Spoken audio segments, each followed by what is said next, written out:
Good morning, everybody. This is Dr. Mayorga, and I have been very busy. As I've shared, I teach at a university, and I have commitments, and I need to grade papers, and I need to do meetings and things like that, even though I do work online. So it's been a little bit of a delay for me to come back and finish up the last two styles in conflict resolution that finishes the five conflict resolution styles that are generally used by people who are dealing with conflict. So, with that said, the last two that need to be discussed are one is accommodating, and the last one is compromising. And so, again, we originally talked about the competing, the avoiding, the collaboration, and we talked about the collaboration being the one that generally works out the best.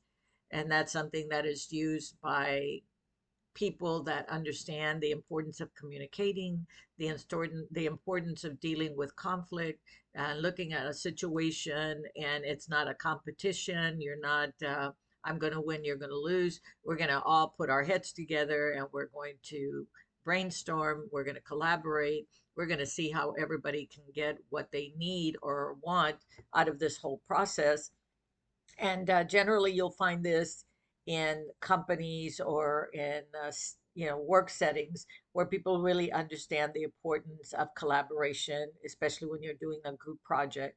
Sometimes it works, sometimes it doesn't, because again, one of the things that I said last time was it's great that I know how to deal with conflict appropriately, but if the people around me do not, then they're going to fall on their usual conflict resolution style. And it could be competition, or it could be avoidance, or it could be accommodation, or it could be uh, compromising rather than collaboration. And so that doesn't make the playing field a very nice one to help whatever needs to happen happen. So keep that in mind. So anyway, the last two we're going to talk about is accommodation and gosh, I've got to look at this compromising. Accommodation.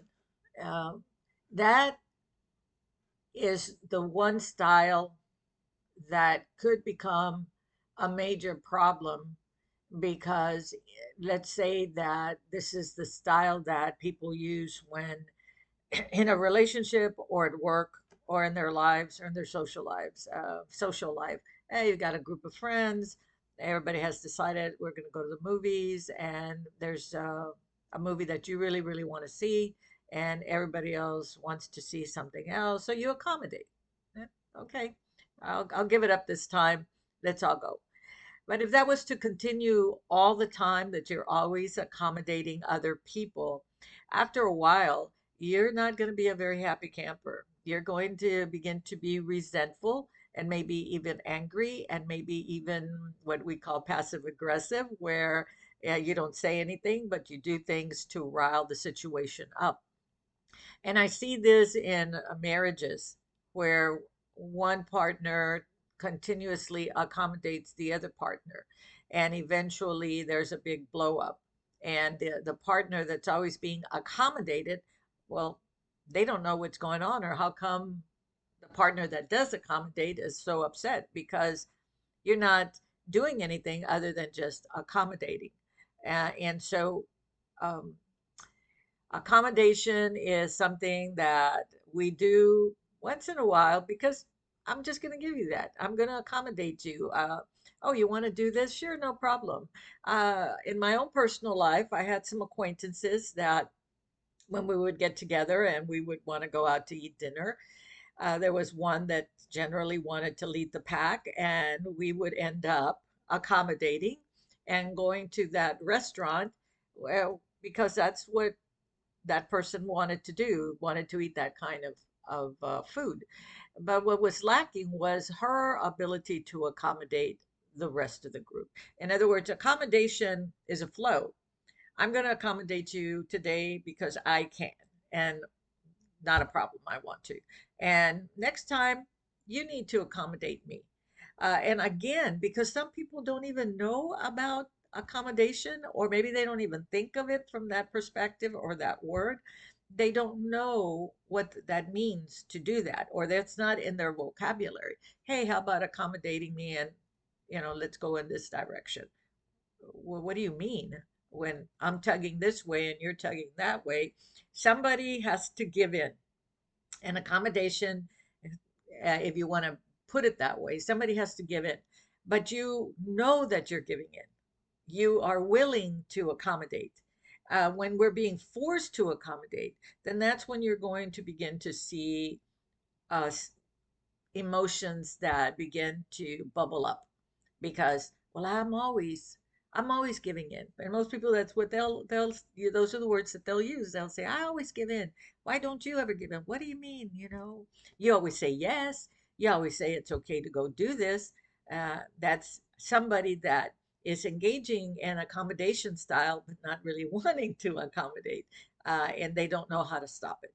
So again, I see a lot of couples that come in, and that's the main issue in their relationship, that one person always gives in. The other person thinks that they're going along and they don't have a problem with it, without realizing that this person feels like they never get what they want. Okay? So that's the accommodation style. So, you know, it's something for you to think about. And then the other one is compromising. I'm gonna I'm gonna compromise with you, and it's a give and take. It's very similar to somewhat the accommodating, but it may not create as much conflict as when we're constantly accommodating somebody else. And an accommodation, you're kind of giving yourself up, your voice. You don't say anything, you go along, but internally, you're churning up. And a lot of times people tend to accommodate because they don't want to create conflict, or maybe it's part of, they may have a combination of accommodation and avoidance. So again, I mentioned the fact that we can use all these conflict resolution styles, but we have a dominant one. For one person that tends to avoid and then accommodate, maybe their style that is dominant is the accommodation. And compromise is, I'll get a little bit, you get a little bit. I win a little bit, you win a little bit. We're compromised. We don't get everything that we want, but we get enough to be satisfied. So I'm going to compromise. Instead of buying the red shirt, I'm going to buy the blue shirt, because you also want a blue shirt, but you also want the red shirt. Well, I like both. They're the red and the blue. So I'll compromise. I'll take the blue, and you take the red, and or you can take this, and I got a little bit, you got a little bit. And so it just depends on how you're going to implement it. Again, these are all styles that you could use any one of them at any time. Right? Competition is a good way to learn what I call sportsmanship. I win. I'm really excited, but I've got somebody across the way here who lost. So how am I going to respond to that with that person so that I can keep the relationship going? And how do we make the competition be a healthy one, rather than one that creates more animosity over and over and over again? And again, all of these, I like to apply them to relationships, whether it be a relationship in a marriage, a relationship with your children. Oh, goodness gracious. I've seen parental relationship with children be one of competition. Nobody wants to compromise. Nobody wants to accommodate. Uh, and normally it's the parent who believes that they should win and the child should lose. Or there's so much accommodation in the relationship that then the child believes that it's a free for all. They can have whatever they want, and mom and dad has to accommodate me and give me, and it's still kind of a win lose situation.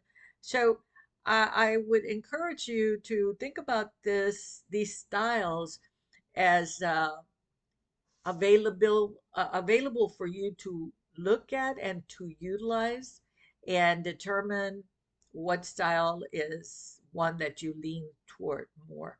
And there are actually uh, assessments that you can take that will very quickly tell you what is your conflict resolution style. And it'll also indicate if you have poor listening skills or if you need to improve your listening skills. Because, and later I hope to do a another video on what are actually active listening skills, and can do we have them, and how do we learn to do active listening, and what are some of the things that we have to have in place to be able to do that well. I've been a therapist for almost 25 years, a counselor educator for about 20. I've known about this for a long time. And sometimes I really don't want to use active listening skills. I just want to have it my way. And so I won't utilize my skills, but I know the skills. And I would say 98% of the time I'm using my skills, so that people tend to, without even knowing what my profession is, they'll come and they'll stand in front of me and they'll tell me a whole bunch of stuff, uh, and understanding how to respond rather than to react, how to be empathic rather than to tell people what to do.